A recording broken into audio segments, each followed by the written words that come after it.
Intinya teman-teman, bagaimana PR kita supaya kolam yang kotak ini kesannya nggak kaku.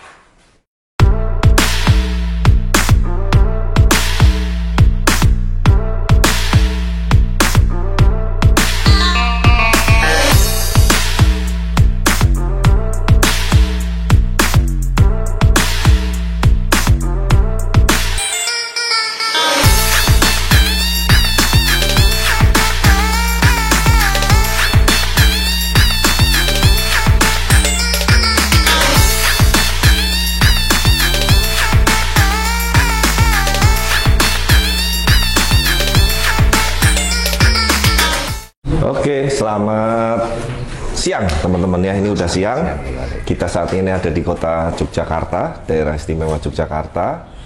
Dan ini di 2024 ini adalah proyek Koipon yang kedua di Yogyakarta ini. Kalau teman-teman ingat sebelumnya, satu lokasi ini yang depan yang kolam natural, under gravel plus konvensional, yang pasangan batunya sampai bawah full dan diisi taman Sabah.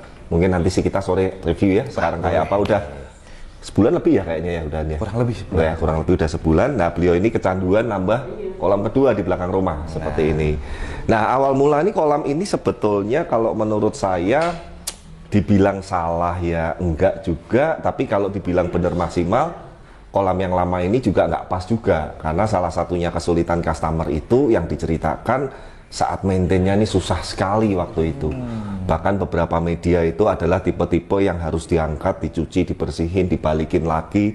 Dan waktu untuk mengurasnya pun itu harus manual, harus masang pompa, buka ini, buka itu, sampai ada saluran chamber satu lagi yang selain di sini, waktu itu di sana, itu intinya ribet lah, intinya seperti itu. Nah, makanya sekali lagi teman-teman sekalian, mumpung ini ada contoh case, jadi maaf, kita ini punya standar baik secara pemipaan, sistem di kolam, di filter, maintainnya, tingkat konstruksinya, ini cor semua, sampai termasuk estetikanya, desainnya, finishing, baik yang di luar maupun yang, yuk ini chambernya juga lagi di setting nih. Boleh. Di chamber ini, teman-teman sebetulnya kalau dari yang melihat seperti ini aja, teman-teman itu bisa membedakan mana yang standar spek kolam yang bagus dan mana yang maaf yang di bawah rata-rata.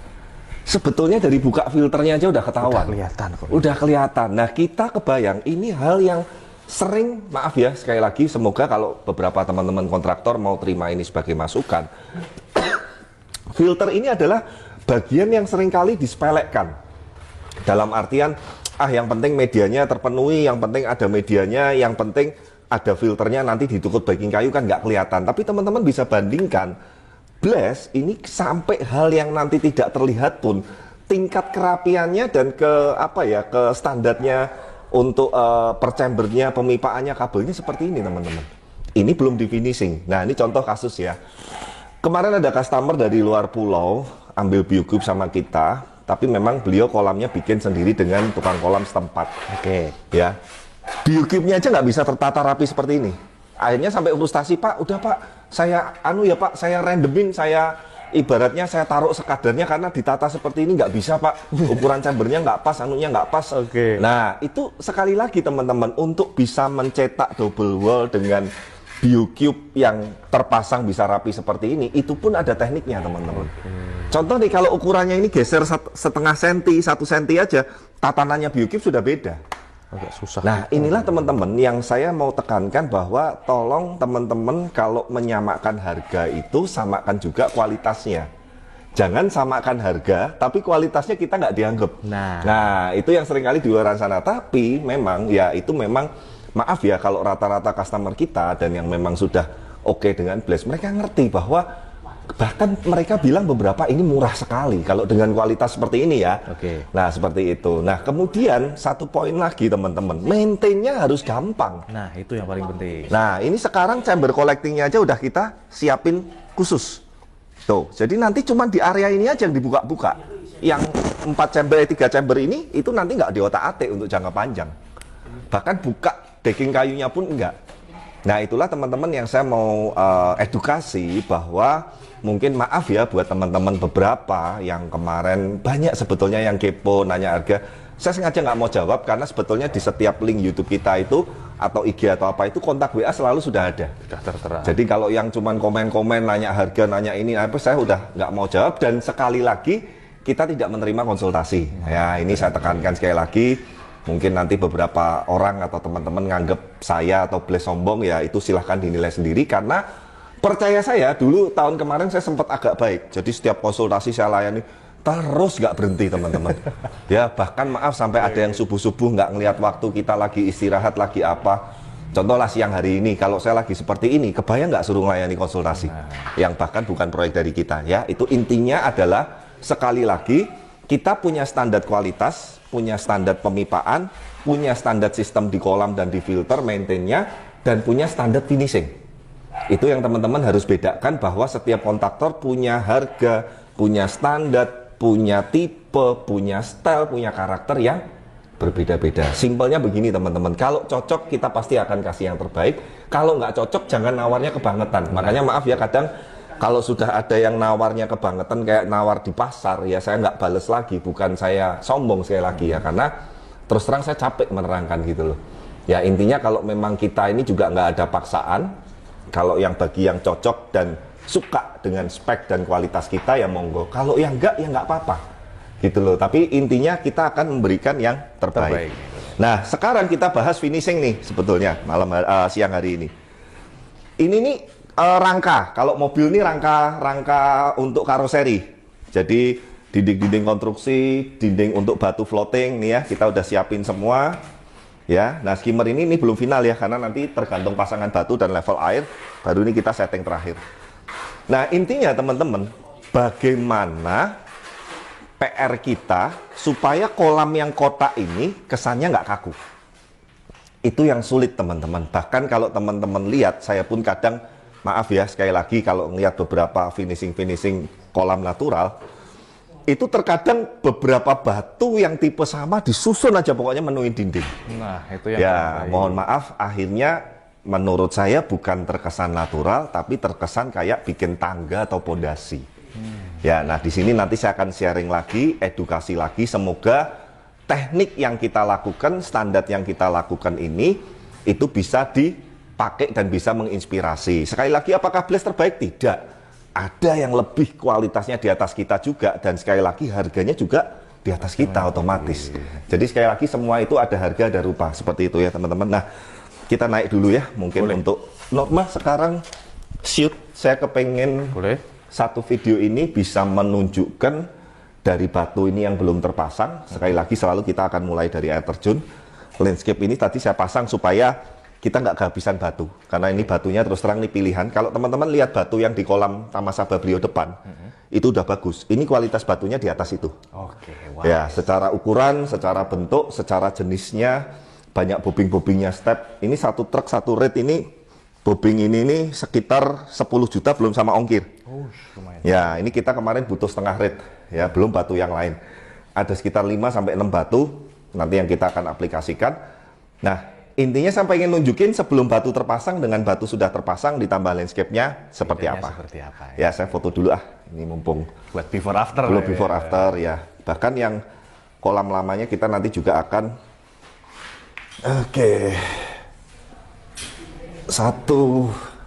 ada 3 penampakan ya nanti ya. 2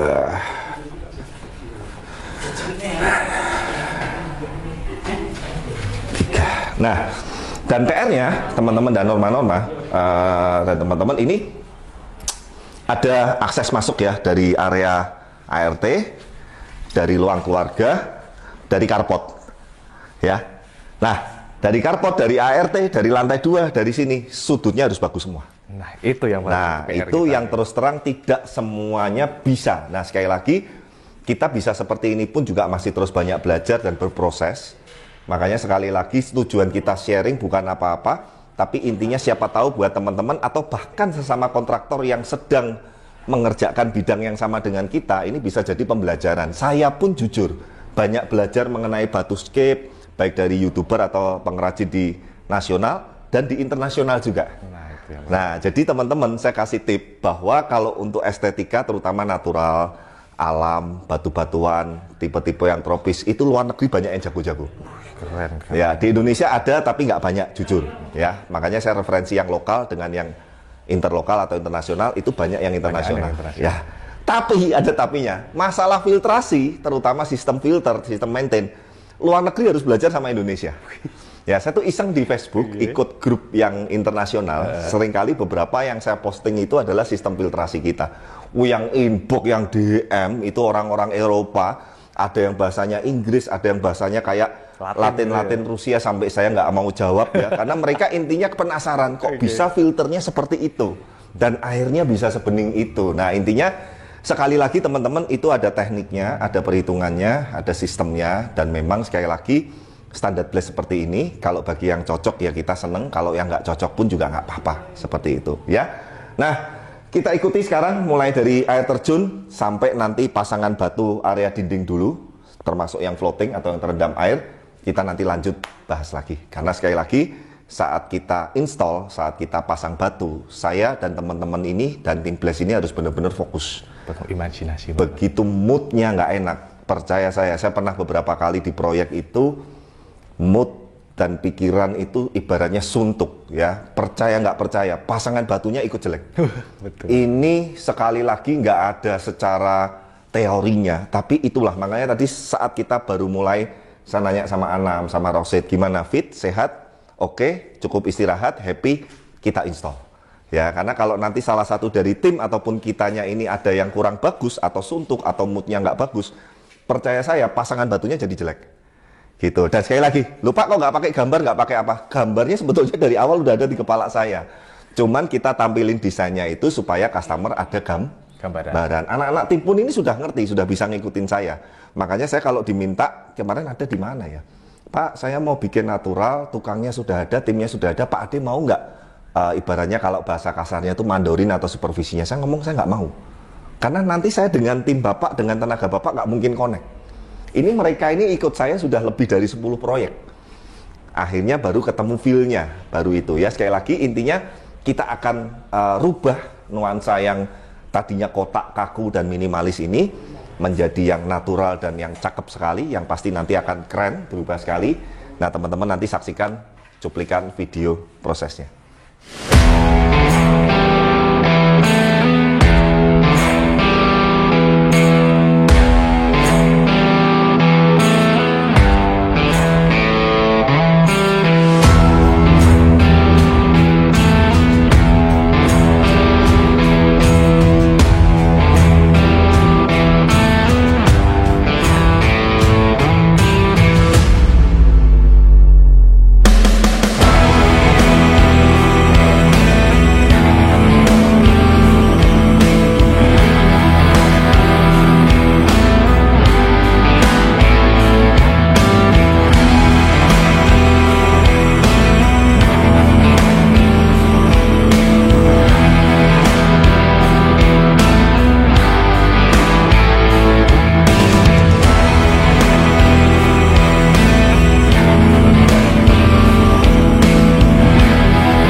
Kita ini sedang proses pembuatan air terjun. Ini masuk air terjun yang small, kecil. Padahal lumayan nih, bentangannya aja 2 meter lebih, tingginya mungkin 1 meteran lebih dikit lah. Nah, kenapa sekali lagi air terjunnya juga small, menyesuaikan dengan dimensi kolam dan landscape area yang di belakang sini. Jadi sekali lagi teman-teman, sesuatu yang besar itu belum tentu pas atau tepat atau bagus juga untuk sebuah estetika. Nah, inilah pentingnya seorang desain atau seorang pengonsep atau seorang yang bergerak di bidang semi seperti kami, itu untuk menentukan dimensi besar kecilnya air terjun yang menyesuaikan kolam yang bersangkutan. Nah, batu yang paling besar di sini, itu besarnya itu sekitar beratnya itu kurang lebih cuma 50, 60, 70, intinya di bawah 100 kilo. Oke, yang gede-gede ini ya? Ya, itu aja bawanya udah berdua, bertiga udah lumayan. Kenapa Pak kok nggak lebih besar lagi? Yang pertama tadi masalah dimensi. Oke. Yang kedua akses masuknya tuh yang di sebelahnya Mbah Yon, cuman pintu cuma segitu. pintu kecil kayak gitu ya? Iya, alat berat nggak bisa masuk, traktor nggak bisa pakai. Beda dengan Cengkareng yang kita bisa pakai alat Keren berat. juga. Ada yang sampai 1 ton tuh, ya diangkat orang 10 sampai nggak gerak. Nah itu intinya sekali lagi menyesuaikan. Nah kebetulan puji Tuhan kita di tahun ini ada sebuah proyek cukup besar juga. Itu di Pulau Kalimantan kita kemarin sudah survei. Semoga kalau tidak ada halangan, tinggal sedikit beberapa masalah hal teknis, itu kita awal bulan nanti sudah mulai start pengerjaan. Nah di sana tuh nanti air terjunnya gede tuh. Wah, Plus ada 2. Nah nanti seperti apa nanti kalau udah mulai kita pasti akan share juga. Dan itu lahannya 1.500 lebih meter persegi. Besar sekali, tonasenya juga pasti besar sekali. Nah itu nanti bisa pakai alat-alat berat karena lokasinya sangat luas sekali. Ya, jadi intinya beda lokasi, beda konsep, beda batu. Nah kita sekarang bahas nih air terjun ini aja, kita bahas jenis-jenis batunya ya, sekalian kita edukasi ke teman-teman. Yang pertama yang warna coklat-coklat itu namanya batu bobing. Batu bobing nih teman. Ya, batu bobing itu adalah salah satu batu yang harganya cukup lumayan mahal. Satu truknya itu, satu rate-nya itu ada yang 10 juta, ada yang 15, ada yang 16 juta. Tergantung besarnya dan bentuknya. Dan itu baru harga batunya, belum ongkirnya. Nah, jadi kalau misalkan ongkirnya di daerah-daerah yang sulit, agak jauh dan segala macam, ini kebanyakan dari Jawa Barat, ya, dan Pekalongan. Nah, itu juga berbeda lagi. Yang kedua ada bobbing step, yang untuk air terjun yang bobingnya intinya tipis-tipis. Oh, lembaran ya? Yang lempeng-lempeng lembaran, betul. Kemudian ada batu sungai yang medium tuh, yang dipegang Anam yang kiri, yang sebelahnya Mas Anam depan itu namanya batu sungai medium masuknya, belum large. Ya, nah yang keempat ada batu sungai small, tuh yang kecil-kecil dekatnya rosit, yang ada tanamannya pakis dan sekitarnya. Kelima terakhir batu sungai koral, yang paling kecil-kecil. Nah itu aja udah 5 macam. Nah poinnya adalah teman-teman, semoga sekali lagi apa yang saya sharingkan ini bisa bermanfaat. Intinya usahakan jangan satu jenis batu, ukuran batu sama, modelnya sama, dijejer memenuhi kolam maupun air terjun. Memang itu mudah. Ya, bahkan saya sering tekankan ke tim Blast terutama, jangan cari kerjaan yang mudah. Justru saya suka kerjaan yang tantangannya besar, yang tantangan seninya tinggi, yang tingkat kualitasnya bagus, karena itu akan melatih skill kita. Biasakanlah, jangan terbiasa, gampangnya begini, biar mudah, biar gampang. Itu percaya saya tidak akan membuat Anda berkembang. Nah, salah satunya Blast Group ini sampai sekarang beserta tim, Mas Anam dan tim-timnya, kita terus belajar pengembangan ini. Salah satunya adalah kita nggak pernah di satu proyek cari yang mudah. Justru kalau ada kesulitan, ada tantangan buat kita itu sebagai pembelajaran. Tapi kita intinya mengupayakan supaya intinya hasil finish akhirnya secara estetika, secara desain, secara sistem filtrasi dan kolamnya, secara maintain-nya, secara landscape-nya, kerapiannya, semuanya harus terbaik. Nah, itu yang ingin kita tampilkan. Nah, setelah air terjun ini, nanti kita baru mulai dinding pasangan, seperti itu. Nah, mungkin kalau untuk di video kali ini seperti ini, nanti setelah ini kita akan bahas mengenai landscape. Boleh. Nah, karena sudah mulai banyak beberapa customer yang minta selain kolamnya dibuatin kita, taman dan landscape-nya itu juga minta kita settingin sekalian. Tapi itu nanti kita pakai vlog yang berbeda, supaya di vlog kali ini intinya teman-teman belajar mengenai tips dan teknik-teknik pemasangan batu untuk kolam-kolam natural, seperti itu. Nanti saksikan kelanjutannya mungkin pakai sinematik, dan kita nanti kalau udah persiapan running dan segala macam, kita pasti akan update lagi. Ya, demikian teman-teman, ini adalah project kedua di tahun 2024, dan nanti kita masih ada beberapa proyek baru juga di 2024 ini yang pasti kita akan berikan semaksimalnya mungkin, dan kita akan tayangkan di YouTube. Puji Tuhannya semua customernya welcome untuk yang tahun ini, untuk di-vlogkan. Sekali lagi apapun keputusan customer itu kita harus menghargai. Ya, yang masih sering nanya-nanya proyek A, B, C, D yang memang nggak boleh ditayangin, ya saya udah jelaskan berkali-kali. Jadi saya kadang sampai males jawab. Kalau masih ada yang nanya, berarti ini orang nggak dengerin, nggak menyimak, seperti itu ya. Semoga ke depan nanti kita akan terus memberikan video-video edukasi, sharing mengenai kolam, mengenai koi, mengenai Taman Sabah, mengenai landscape dan segala macam. Yang pasti jangan lupa dukung terus channel kami, like, comment, subscribe, dan sampai ketemu di video-video berikutnya. Bye-bye.